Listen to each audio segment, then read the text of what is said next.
So it's hard to talk about Dragon the Bruce Lee story as a game without touching on the man himself. I'm sure that most people will know about him at least in passing, but I figured I should give a brief summary of who he is. Bruce Lee was born Lee Jun-fan on November the 27th, 1940, and he was a martial artist, a martial arts instructor, an actor, a director, a screenwriter, a producer and a philosopher.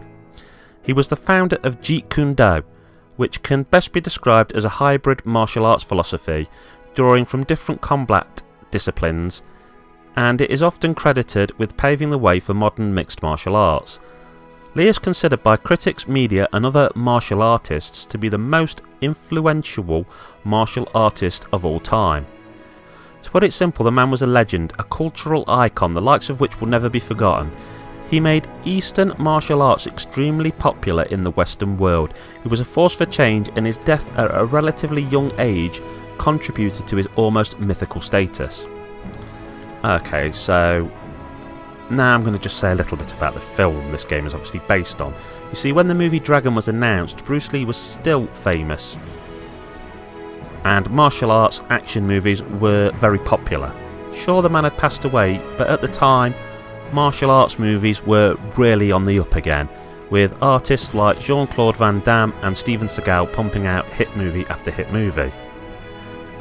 And it's not like martial arts ever went away. There was all kinds of impersonators after Bruce Lee, Bruce Lee.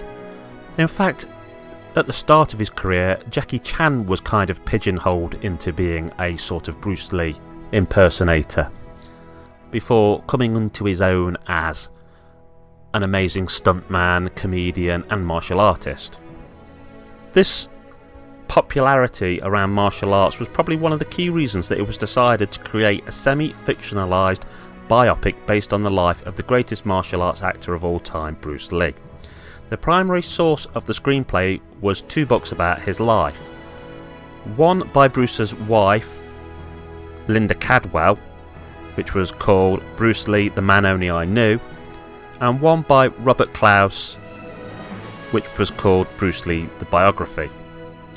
And rather than making a strictly traditional biographical film, the director Rob Cohen decided to include elements of mysticism to the story and to dramatise the fight scenes in order to give the movie a tone which would sit well with the films Bruce Lee himself had made. Given that it was the early 90s, the creation of this film coincided with the rise of the fighting game genre in the world of video games. Everyone had loved Street Fighter 2, and studios were looking to capitalise on this using any idea that they could. And what would fit in with this craze better than Bruce Lee himself? After all, plenty of characters in other games had already been and would go on to be pretty much fictionalised versions of him. The game follows the course of the movie, which itself is based on events in Bruce Lee's life, at least loosely. However, one of my main gripes for this game is that as far as story goes, it's almost non-existent. You do see still recreations of bits from the film showing what Bruce said or someone said to him before a fight, but they are provided with essentially zero context. So they're neat to see and you'll enjoy them if you've seen the film, but on their own they certainly do not show enough to tell a real self-contained story. This game works much better if you view the movie first and then try the game, to be honest, which is something I don't often find myself saying. The first fight, for example, is against an American sailor during Bruce's early beginnings in Hong Kong, with the next fight being one he had during his first job in the United States as a dishwasher, and this is the way the game continues.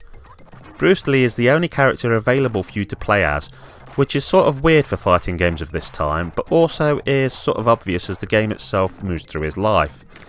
So something interesting is that you get 3 lives to try and finish the game, with each being represented by a Chinese bakwa mirror. Lose a fight and the mirror cracks. If all of the mirrors crack, then the Demon Samurai Knight appears. He's an opponent who deals out insane damage, but if you can manage to defeat him, then you can continue the game. The Demon is also the game's final boss. The game actually achieved something a lot of fighting games didn't back in its day, and that is to be something other than a Street Fighter 2 or Mortal Kombat clone. This game certainly feels like something all of its own. Unlike most other games in this genre at the time, you don't get special moves in Dragon, so you're not going to see Mr. Lee shooting fire out of his hands.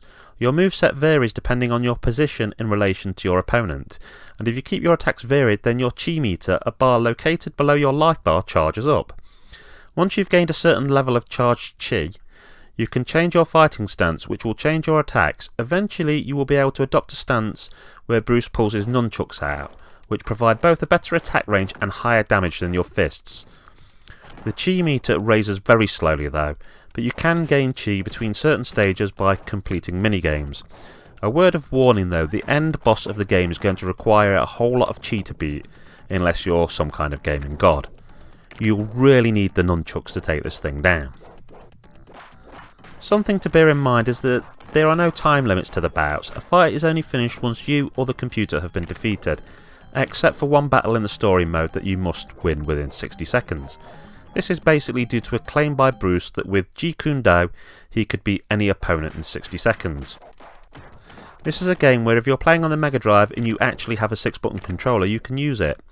It's not unplayable with the standard pad, but there are advantages to having more buttons. It makes switching styles easier for one. Overall, I enjoy the gameplay on offer here, but I cannot help but mention the fact that sometimes the collision detection does not feel as tight as it should.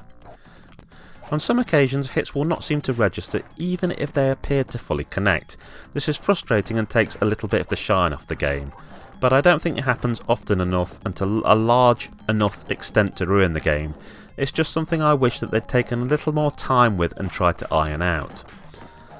I do have to applaud the game for mixing things up a little though, in particular with the stages where you fight 2 enemies at once, and then with the occasion where you suddenly have a tight time limit in which to beat your opponent. And the instance where you find yourself having to fight through several blocks of ice which are hurled at you before you can reach your actual opponent. It is also neat that you can play story mode with 2 players at once, making it something you seldom ever see, a cooperative versus fighting game. It's a little bit weird though that both characters play as Bruce Lee, just with different coloured slacks to differentiate yourselves. As well as having a multiplayer story mode, there's also a battle mode which allows battles between up to 3 players at the same time. All 3 of you have to be Bruce Lee though, so beyond a 5-minute bit of fun I don't really think this mode offers much. I would have preferred if once you'd beaten any enemy in the story game, this added them as a playable character for the multiplayer battle mode, but oh well, you can't have everything you want all the time. I like the graphics in this game. I feel your sprite does a decent job of looking like Bruce Lee, and everything else feels like it fits together, giving the game its own art style, which also fits well with the game's music. The tracks in the game are pretty decent, they have a cinematic quality to them, while having what I would describe as a Chinese sound. My favourite bit of sound though is the noise Bruce Lee makes when he wins.